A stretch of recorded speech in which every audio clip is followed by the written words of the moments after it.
Who's the better player in their prime?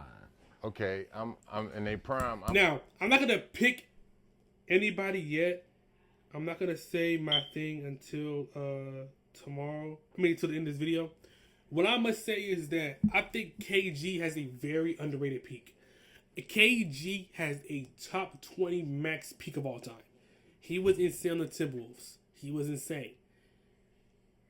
But I have Tim Duncan all time number 3. No, number 4. Number 4. So if you're gonna say Kevin Garnett was as good as Tim Duncan, I gotta hear why. I got to. I'm gonna say KG because KG carried that team. He carried Minnesota. Tim Duncan had help in his prime. You know what I'm saying? That's a horrible take. I can't stand. That's a stupid take. I'm sorry. That's a dumb take. I can't stand people say Tim Duncan had major help in his prime. No, he did not. Look at 1999 and look at 2003. In 1999, 2000, his first championship and second championship, I'm going to say that. I don't know years like that. Tim Duncan had a young Greg Popovich, either a young Tony Parker or a Tony Parker that just got drafted, a young Manu Ginobili who didn't play that good until after 2003. His first 2 rings, Tim Duncan carried the Spurs. 2003, I want anybody that if you want to look at one of the greatest performances I've ever seen, 2003 NBA Finals, Tim Duncan destroyed the New Jersey Nets. Destroyed them. It was just bad, bro. And no, Tim Duncan did not have a bunch up in his prime. Now, I think, of course, Tim Duncan had more help than KG because I think KG's prime when he was on the Minnesota Timberwolves. If that's your argument, okay. But do not say that Tim Duncan had major help because he did not. He had help post 2005, yes. For 2 championships, yes. 1999 and 2003, that was Tim Duncan. He had the a main one, but he had a great line of veterans when he first came in the league. You know, D-Rob, Avery Johnson, Sean Elliott. Bo, D-Rob was... Yes, Tim Duncan had D-Rob when he was on the Spurs. David Robinson was declining. And David Robinson was also injured. Now, I'm not saying David Robinson didn't give Tim Duncan no advice, no insight, of course. But don't overblow that, please. Do not overblow veteran insight. Because, yes, it's important. Yes, it is. But do not overblow it. Please don't. Don't. Mario Ellie, but KG carried that Minnesota team. You know, at first when you thought about Minnesota, that's who you're thinking of. You know, when you thought about San Antonio, at first, you know, you're thinking about David Robinson. No, you're not. No, you're not. No. He was the admiral. That was the anchor. He was the face of that team. In the prime, from the door, no, I would say KG. No, you're not. No, you're not. If whoever think of the Spurs, you think of David Robinson. No, you're not. No, you're not. When you think of this, even if he's saying at that time with KG was on the Timberwolves when 2004, you are not thinking of. You're thinking of Tim Duncan. If anybody who's thinking of Spurs is thinking of Tim Duncan, nobody's thinking of David Robinson, my nigga. No. I'm gonna go with Ticket as well too. Ticket man, his energy is infectious, man, and how hard he played, the type of dude he is, man. You want to go to war with guys like him. I'm not saying you don't want to go to war with a guy like Tim, because Tim showed it. Yeah, you do. He's a champion, but just more for how I am. I think me and KG would have vibe way more. So I think me and Tim would.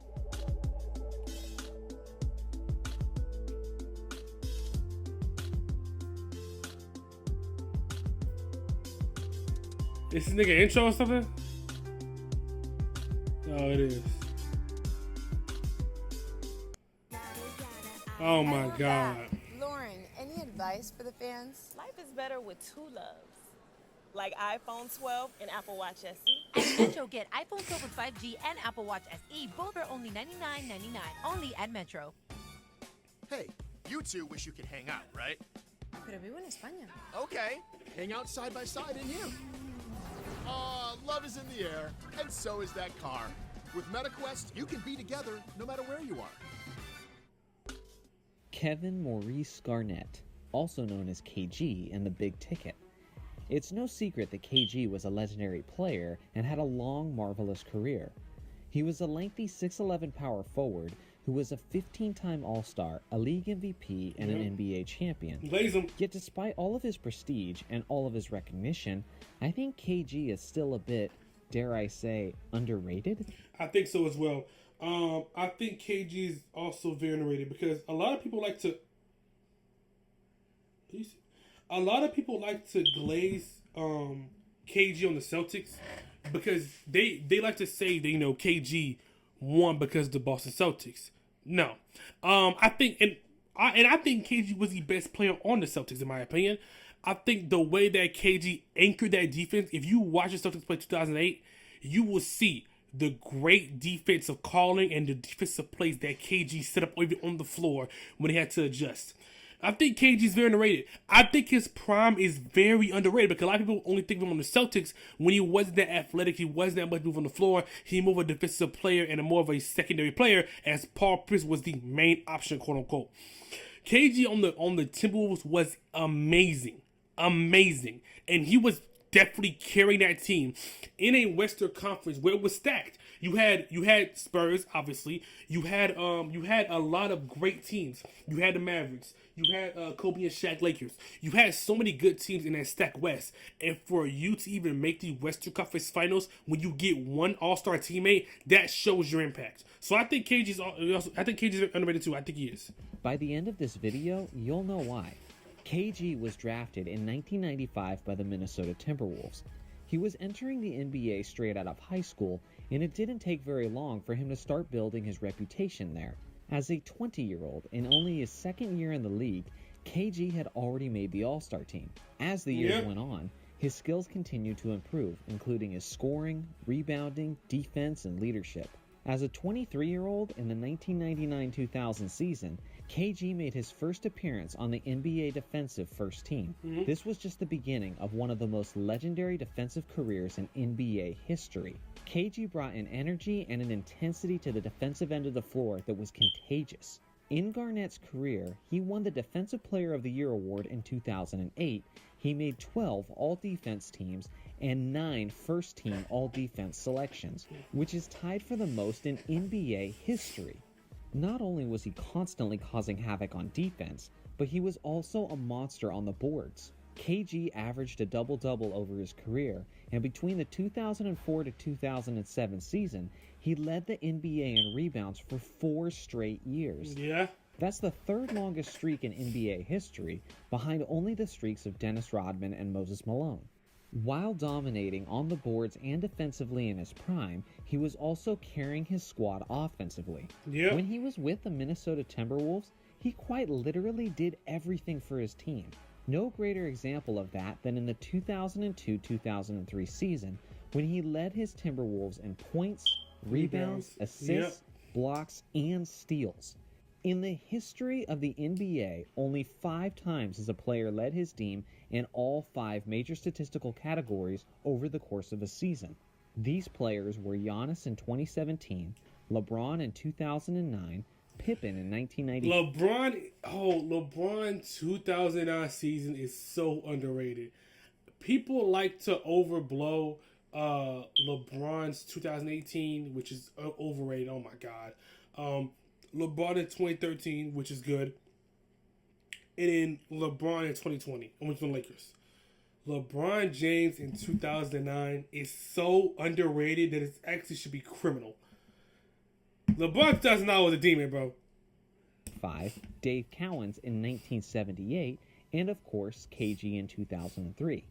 Now I want you to think about this for a second. What do all 5 of these players have in common in each of these seasons? Oh, well, he was saying them out. All 5 of these players were seriously lacking in the help department. Other than Cowens in 78, none of these players played the majority of the season with a legitimate second superstar.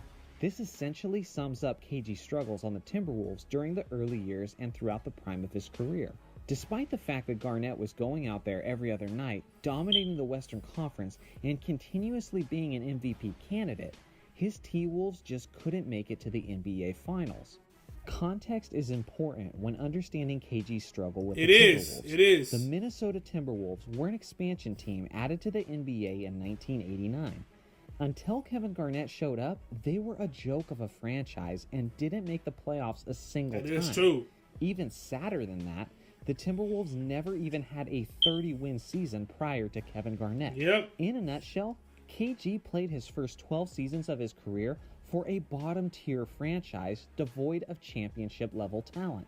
You may be asking yourself, why is this important, and why am I harping so heavily on this T-Wolves franchise? Well, it's essentially to make a point about this comparison. Kevin Garnett and Tim Duncan. These were two very similar players who were the cream of the crop of NBA power forwards throughout the 2000s. Many of us who are old enough to have seen these two players in their prime can testify to this, but during their prime, Kevin Garnett appeared to be every bit as good of a player as Tim Duncan. Go look at the stats that reflect this as well. Offensively, defensively. Now, I obviously wasn't there. Hey, this nigga's old. I obviously wasn't there to watch them two play like live, you know. I'm only 20 years old. I wasn't there to watch them play, but I have watched games of both of them in their prime playing. Now, before I'm gonna let him finish the video. Now, I agree that I think that Kevin Garnett in his prime is very comparable to Tim Duncan. I agree to that extent. I'm gonna let him finish his point, finish his take before I give my eventual take in the video. Rebounding, leadership, and heart, these guys were almost parallels to each other in terms of production. In hindsight, the comparison may seem a bit ridiculous considering that Duncan is a 5-time champion and KG only won once. But KG spent his best years playing for a weak Timberwolves franchise, while Duncan spent his entire career playing for arguably the most well-ran franchise in the entire NBA. KG on the Timberwolves played with Marbury, Serbiak, Sprewell, and Sam Cassell. Compare that to Tim Duncan, who played with Robinson, Stop saying Robinson, please. Stop. Mobley, Parker, Bowen, Kawhi Leonard, and LaMarcus Aldridge? No. Stop. Don't say LaMarcus Aldridge. Nigga. Did you just say LaMarcus? So, we're comparing the greatest players against each other, and we're looking at Tim Duncan's help. The only 4 people you should be saying is Greg Popovich, Tony Parker, Manu Ginobili, and Kawhi. LaMarcus Aldridge, bro, LaMarcus Aldridge didn't play until Tim Duncan was about to retire. He was there to replace him. LaMarcus Aldridge, my nigga, that's what you do for your comparison against KG. LaMarcus Aldridge, bro. All under coach Greg Popovich? If you flip their careers and put KG on the Spurs and Duncan on the Timberwolves, you may just have 5 championships for KG and 1 championship for Duncan. Maybe. Just maybe. I'm not saying this as a disrespect I don't like to using Duncan, what ifs. the greatest power forward in NBA history. I'm saying this as a belief in Kevin Garnett and that he was on that level of greatness. When Garnett was finally traded from the Timberwolves to the Boston Celtics, he was finally surrounded by superstar talent. And the result? He won the championship immediately, was recognized as the Defensive Player of the Year, and instilled his leadership, loyalty, and intensity into that Celtics team. Also consider that when KG joined the Celtics, he was without question past his prime, as you can see in his drastic drop in overall production as he was now into his 30s. This is rarely mentioned, but that single championship Boston Celtics team could have won multiple championships or even been a dynasty if KG didn't cripple their team. Yes, that is very important. Now, I don't think it would have been I don't know about a dynasty because KG was in his 30s, but I think that in 2009, I think that they would have went back to back. I don't know about back to back. I don't know if they would have won back to back championships, but I think they would have made the finals 3 to 4 years in a row. Now, do I think they're winning in 2010? I don't know. Now, in 2011, I think they can beat the Heat and beat the Mavericks, maybe. But in 2008 and 2009, they might can win that. In 2009, I have a high chance to win that. 2010, I don't think so. But yes, I think if KG didn't get injured, they would have definitely been in the... Because even when KG came back, he was still not the same player, but he was still making high in the playoffs. The Celtics convincingly won the championship in 2008, and their title defense was ruined in 2009 when Kevin Garnett strained his knee and missed the entire 2009 NBA playoffs. The 2009 finals were supposed to be the finals rematch between the Lakers and the Celtics, but because of Garnett's injury, we instead got to see Kobe whoop up on... Oh my God. No, in 2009, oh my God. Kobe, bro, if you want to see a Kobe Bryant masterclass, watch the 2009 Orlando Magic series. Kobe Bryant in that triangle offense destroyed it. It's actually like kind of insane how good Kobe Bryant was that series. Like, that is nasty. In 2009, Kobe Bryant destroyed the Magic. That was a Kobe Bryant masterclass. Less proven Orlando Magic team. I say this as a lifelong Lakers fan. We were pretty fortunate that year. I'm not sure the Lakers would have been able to beat a fully loaded Celtics team in the 2009 finals. In 2010, when the Lakers and Celtics did have their rematch in the finals, the Celtics were in a good position, leading the series 3-2. Yep. But that's when the Celtics starting center Kendrick Perkins tore his MCL and PCL in Game 6.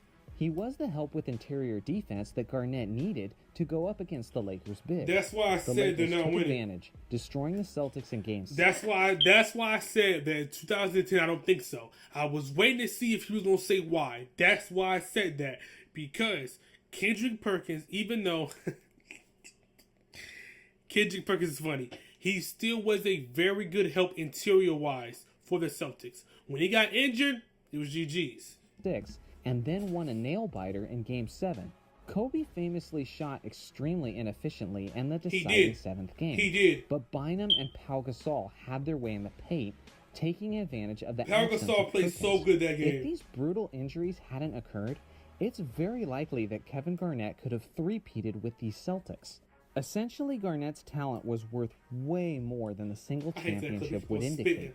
If he had been more fortunate and just a few of his unfortunate circumstances had been more in his favor, he could be viewed, or at least in serious consideration, as the greatest power forward in NBA history. He was a monster on both sides of the ball and in just about every aspect of basketball.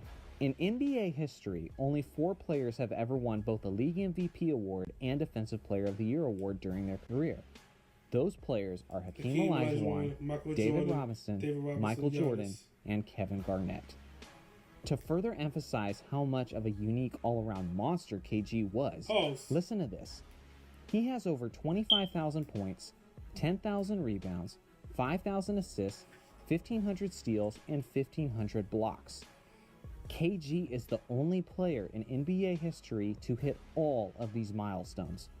Any of you have a player that you always feel like doesn't get his due? Like, he's good, and he's universally recognized, but even with that recognition, you still feel like he's criminally underrated and deserves more respect. Let me know in the comments section who that player is for you, but for me, that player is Kevin Garnett. Now, I agree. I think Kevin Garnett is severely underrated. I don't know why. I think that KG... So I can see it's a KG video and it was the title. I see. I think that KG, talent and skill-wise, I think that he was up there. I have Kevin Garnett as the second greatest power forward in my opinion. I think my hot take is I think Kevin Garnett is better than Dirk Nowitzki right now, even without all the rings. Just this video was just a lot of what ifs, and I don't predicate my NBA takes on what ifs. I predicate on what I know. Now, based on skill wise, yes, I think Kevin Garnett, skill wise, offensively and defensively, I think KG is as good as Tim Duncan. I agree with the take, but just the what if narrative, the if KG was on Tim Duncan's team, that little split narrative, I can't get behind that. It's just certain things has to be in play. Like, for example, even if KG is on the Spurs, who say they get Manu? Who say they get Tony? Who said they developed that well around Tim Duncan? Because what helped Tony Parker and Manu Ginobili why Tim Duncan and Manu Ginobili was so good was because their play around Tim Duncan. The way that Tim Duncan allowed them to play their game while also being a dominant post presence and still be a great help defender. It's just hard to say if Tony Parker and Manu Ginobili will be able to play with KG, and also if Greg Popovich will be able to coach KG, because Greg Popovich said Tim Duncan was such a great player because he was quiet, understood what Greg Popovich was saying, and even if he didn't agree with what Pop was saying, he would use what he was saying and take some of it out. That's what I'm saying. I don't know if KG will be able to abide to those rules. That's why the what if narratives don't work. Now, I agree that if KG didn't get injured, that they would be a back-to-back champion. KG back-to-back champion. In 2009, they're winning. Now, in 2010, it's the same thing. I mean, Kendrick Perkins got injured, yes. But even in games 1, 2, and 3, those games aren't as, like, I'm pretty sure they're just close. I think game 3 was a blowout or game 2, but besides that, those games was generally close. So, it's just hard to say that if KG had, well, I think if KG had help, he would be able to win, because in 2004, all he needed was one All-Star play. He made the West Conference Finals. If Steph Cassell to get injured, I think they're beating the Lakers team. And then Lakers played the Pistons, to lose to the Pistons though, but it don't matter either way. So, I agree that I think Kevin Garnett is as good as Tim Duncan in terms of skill-wise, but it is what it is, man. We're ranking these great players. We're not just ranking on skill. We're ranking on skill, yes, skill and talent, but we're also ranking on how they play, their accolades. That's just the unfortunate situation. Now, I think KG is the second greatest power forward of all time. I have Kevin Garnett over Dirk Nowitzki. That is my take. I think KG is a better player than Dirk Nowitzki. I think a lot of people forget the underperformances that Dirk Nowitzki had, especially in 2004 when they played 2004, 2006. When they played the Miami Heat, Dirk Nowitzki underperformed that series where they had a chance to beat the Miami Heat. Yes, Dwayne Wade played excellent. He did. He played excellent. But the Mavericks was picked to win either way, and he underperformed. That's just an example of Dirk Nowitzki underperforming.